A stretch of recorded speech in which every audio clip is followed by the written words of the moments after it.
অর্জন করা আসলে কি? বেশিরভাগ মানুষ বলেন অর্জন করা অর্থাৎ ধন সম্পত্তি অর্জন করা।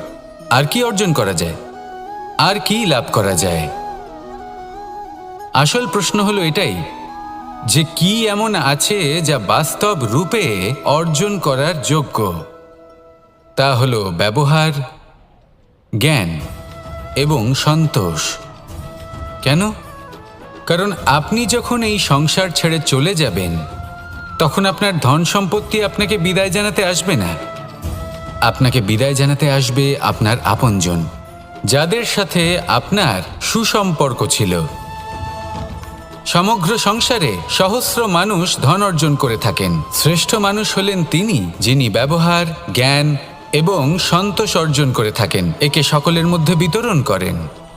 তাই এটাই করুন আর আমার সাথে ভালোবেসে বলুন, রাধা রাধা।